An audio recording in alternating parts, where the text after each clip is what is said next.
এক শহরে শ্রেয়সী নামে একটি মেয়ে বাস করত। শ্রেয়সী ছিল বুদ্ধিমতী, আত্মনির্ভরশীল এবং কর্মঠ।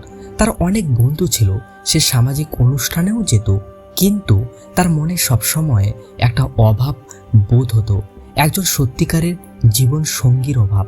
শ্রেয়সী বিশ্বাস করত কোথাও না কোথাও তার জন্য এমন একজন অপেক্ষা করছে যে তাকে বুঝবে, ভালোবাসবে এবং সম্মান করবে। কিন্তু দিন যায়, সপ্তাহ যায়, মাস ঘুরে বছর আসে, শ্রেয়সীর সেই বিশেষ মানুষটির সাথে আর দেখা মেলে না। মাঝে মাঝে সে হতাশ হয়ে পড়ত, ভাবত হয়তো তার কপালে ভালোবাসা নেই। তার বন্ধুরা যখন তাদের ভালোবাসার মানুষের কথা বলতো, তখন তার মনে এক ধরনের শূন্যতা অনুভব হতো।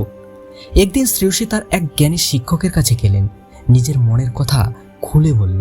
শিক্ষক মনোযোগ দিয়ে তার কথা শুনলেন এবং মৃদু হেসে বললেন, তুমি কি কখনো প্রজাপতি ধরার চেষ্টা করেছো মা?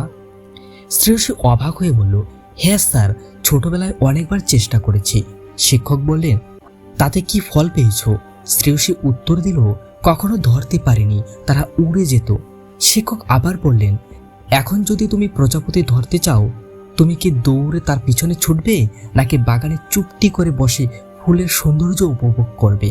শ্রেয়সী কিছুক্ষণ ভাবল, তারপর বলল, মনে হয় চুপ করে বসে ফুলের সৌন্দর্য উপভোগ করলে প্রজাপতি নিজেই এসে বসতে পারে। শিক্ষক হাসলেন, বললেন, ঠিক বলেছ, ভালোবাসার মানুষটিকেও সেইভাবেই খুঁজতে হয়। তাকে পাওয়ার জন্য অস্থির হয়ে চারদিকে ছুটলে তুমি হয়তো তাকে পাবে না, বরং নিজের ভিতরের সৌন্দর্যকে বিকশিত করো, নিজের জীবনকে ভালোবাসায় পূর্ণ করো, নিজের লক্ষ্য স্থির করো এবং সেই পথে একাগ্রভাবে চলো। শিক্ষক আরও বললেন, যখন তুমি নিজেকে ভালোবাসবে, নিজের প্রতি যত্ন নেবে এবং তোমার জীবনকে মিনিংফুল হবে, তখন সেই মানুষটি ঠিক সময়ে তোমার জীবনে আসবে, যে তোমার ভিতরের সৌন্দর্য দেখতে পাবে এবং তোমাকে তোমার মতোই ভালোবাসবে।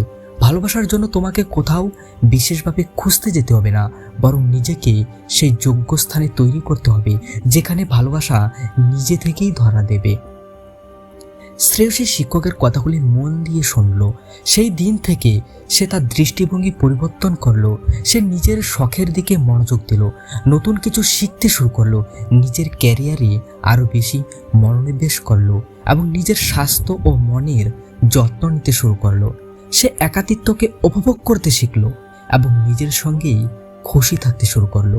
আশ্চর্যজনকভাবে কিছুদিন পরেই শ্রেয়সীর জীবনে পরিবর্তন আসতে শুরু করলো। তার আত্মবিশ্বাস বাড়লো, তার মধ্যে এক নতুন উজ্জ্বল্য দেখা গেল এবং একদিন একটি অপ্রত্যাশিত পরিস্থিতিতে তার দেখা হলো অভিরূপের সাথে। অভিরূপ ছিল একজন বুদ্ধিমান, সংবেদনশীল এবং সফল যুবক, যে শ্রেয়সীর মতোই জীবনের প্রতি ইতিবাচক দৃষ্টিভঙ্গি রাখত। তাদের মধ্যে খুব সহজেই বন্ধুত্ব হলো এবং ধীরে ধীরে সেই বন্ধুত্ব ভালোবাসায় পরিণত হলো। অভিরূপ শ্রেয়সীর ভিতরের মানুষটিকে ভালোবাসত, তার স্বপ্নগুলিকে সম্মান করত এবং তার পাশে সব সময় বন্ধুর মতো থাকত। শ্রেয়সী বুঝতে পারল তার শিক্ষক ঠিকই বলেছিলেন, ভালোবাসার মানুষটিকে খুঁজে পাওয়ার জন্য প্রথমে নিজেকে ভালোবাসতে হয় এবং নিজের জীবনকে সুন্দর করে তুলতে হয়। যখন তুমি পূর্ণ হবে, তখন সেই মানুষটি অবশ্যই তোমার জীবনে আসবে, যে তোমার পূর্ণতাকে আরও সুন্দর করে তুলবে। এই গল্প থেকে আমরা শিখতে পারি যে ভালোবাসার মানুষটিকে খুঁজতে হলে প্রথমে আমাদের নিজেদেরকে ভালোবাসতে হবে, আত্মবিশ্বাসী হতে হবে, নিজের জীবনের লক্ষ্য স্থির করে সেই পথে অবিচল থাকলে সঠিক সময়ে সঠিক মানুষটি আমাদের জীবনে আসবে। ভালোবাসার জন্য চারদিকে তন্ন তন্ন করে না ঘুরে নিজেকে সেই যোগ্য পাত্র করে তোলাই আসল কাজ।